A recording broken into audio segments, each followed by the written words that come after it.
Yet you have never been there. You have not seen what it has become. I am dying, Maximus. When a man sees his end, he wants to know there was some purpose to his life. How will the world speak my name in years to come? Will I be known as the philosopher, the warrior, the tyrant? Or will I be the emperor who gave Rome back her true self? There was Well, Commodus certainly didn't do that. You could only whisper it. Anything more than a whisper, and it would vanish. It was so fragile. Eventually, and I fear that it will not survive the winter.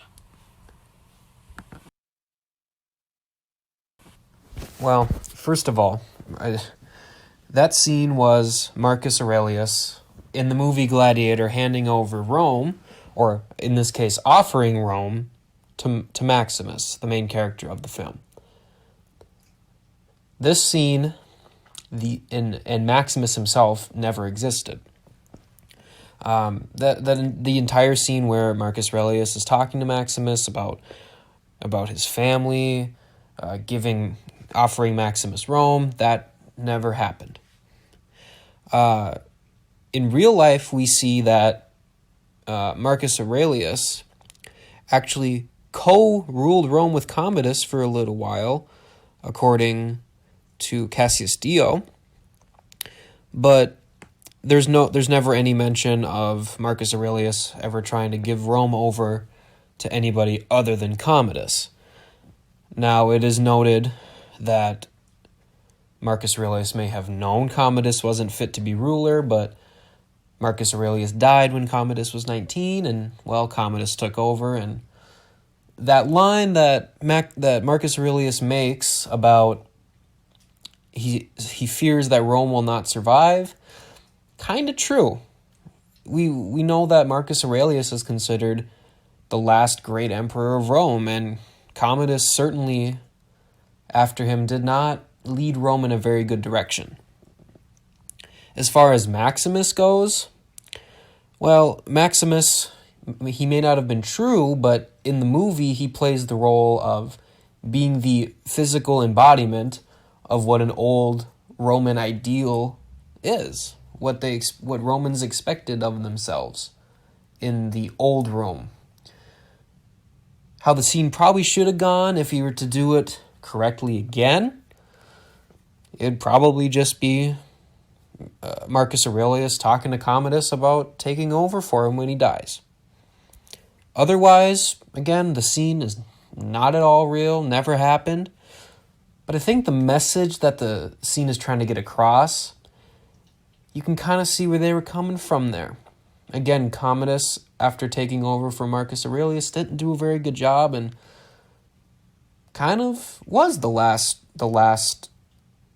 straw for Rome to survive. He was the start of the downfall of Rome.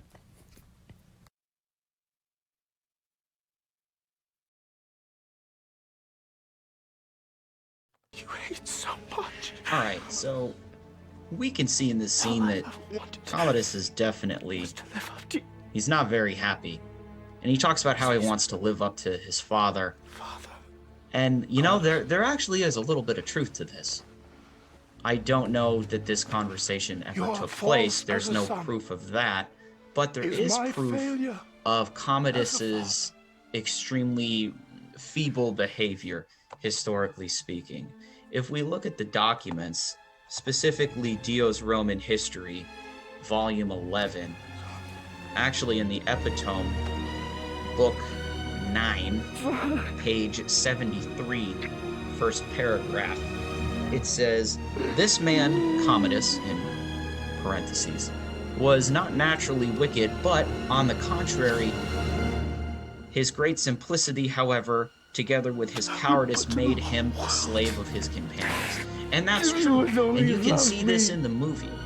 So despite the fact that this may have never taken place, you know, Commodus may not have ever actually had this interaction with his father and ultimately killed his father. That didn't happen.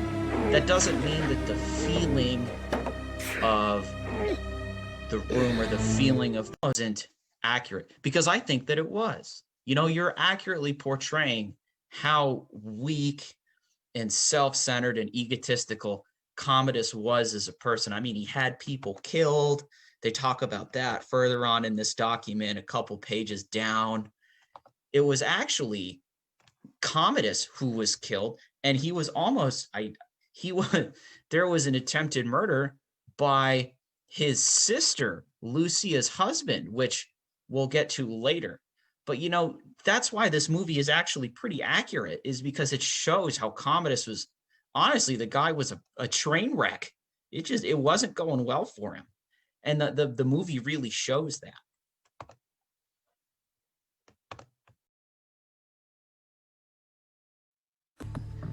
Sister, join us.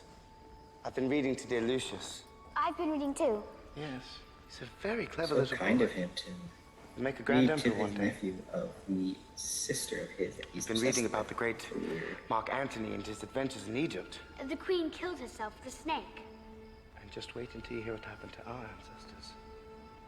If you're very good, tomorrow night I'll tell you the story of Emperor You Claudius. tell me the kid never sensed creepy He was betrayed. uncle vibe from him, because was certainly closest that's to what it him. seems like. By his own blood. They whispered in dark corners and went out late at night and conspired and conspired. But the Emperor Claudius knew that they were up to something. He knew they were busy little bees. He knows stuff's about to go down. And one night he sat down with one of them. And he looked at her. And he said, "Tell me what you've been doing, busy little bee. Or I shall strike down those dearest to you. You shall watch as I pay." Ooh, she knows. She's been found out. And the Emperor was heartbroken.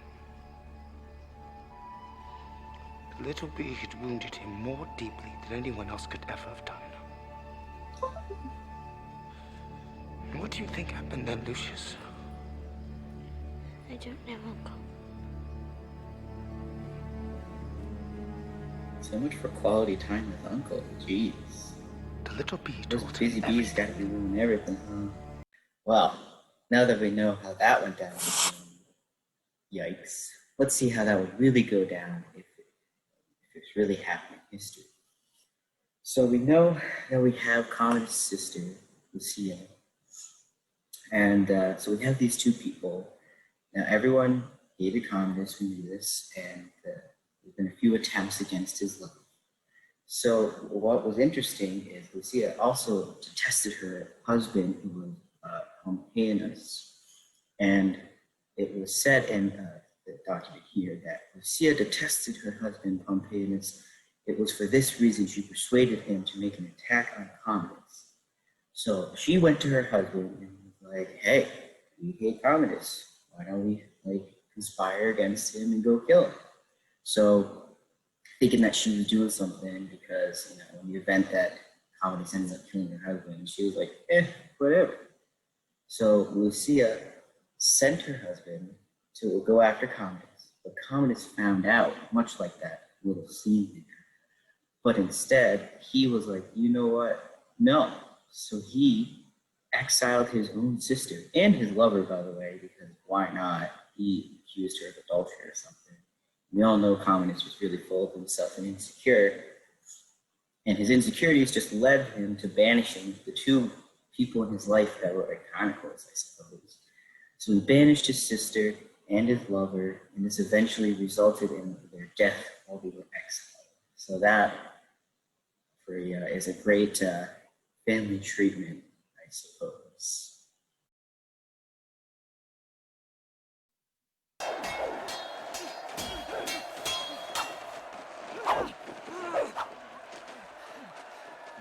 He deserves those, every single one of those hits. It's about time someone put him in his place.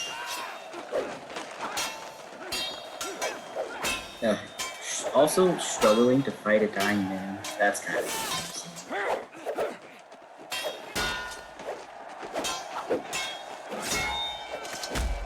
The fact that he's losing fixed fight that he fixed. That's a little sad.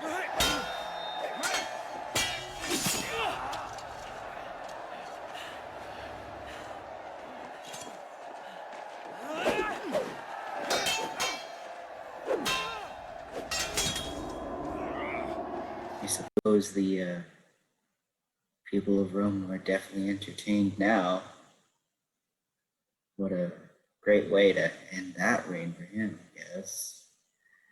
Well, now that we see how embarrassing Commodus losing the fight that, he made it so he thought he was going to win, unfortunately, how his real death was kind of far more embarrassing than that. So here's how that really went down. So we have Commodus, right? He's chilling, doing emperor things. The people hate him. They hate him so much so that, he's had multiple assassination attempts on him, and nothing has really worked. So in fact, the night of his death, they actually sent him a meal of poisoned meat. And because Commodus was a heavy drinker at the time, loved his wine, was usually drunk, he drank so much wine that he ended up throwing up the poisoned meat that he was served, which actually saved him from dying. So now we have the people that are like, oh, great, that plan didn't work. Why won't this man die? This is not fair. So then they're like, all right, last attempt here. Commodus was over here, taking a bath, as emperors do, I suppose. He was chilling in the bath, and all of a sudden, they send in this big gladiator man. His name was Narcissus. And he walks up to Commodus, and Commodus didn't think much of it because this was the person that trained him in gladiator fights. It was like, oh, well, I'm trying to take a bath, but whatever, hello.